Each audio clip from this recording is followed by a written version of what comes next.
Құрметті достар, мына бір нәрсені маған түсіндіріп беріңіздерші, менің ақылым жетпей отыр. Біз айтамыз ғой, қазақ халқы үшін жылқының орны бөлек, жылқы деген малдың патшасы, кезінде ата-бабаларымыз аттың үстінде отырып осы бір олаң-байтақ жерді қорғап қалған деп. Бірақ бұдан былай мемлекет жылқыға 1 теңге, тіпті 1 тиын субсидия бөлмейтін болды. Тіпті ұсақ мал қойдың өзіне, жем-шөбіне деп жылына 4 теңге бөледі. Ал бұл субсидияның барлығы қайда кетіп жатыр дейсіздер ғой. Оның барлығы мына шошқа шаруашылығын дамытуға. Яғни бұдан былай бір шошқа сатып алатын болсаңыз, мемлекет сізге 140 000 теңге ақша береді. Ол қайтарымсыз ақша. Одан бөлек байқа, мына доңызыңның қарны ашып қалмасын деп, оның жем-шөбіне жылына тағы да 40 000 теңгеден беретін болды.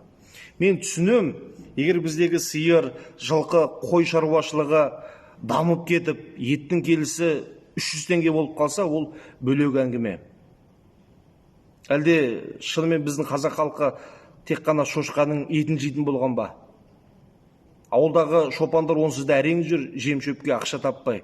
Олардың аузынан жырып енді зар елетіп, субсидияның барлығын шошқа шаруашылығына аудару қаншалықты дұрыс?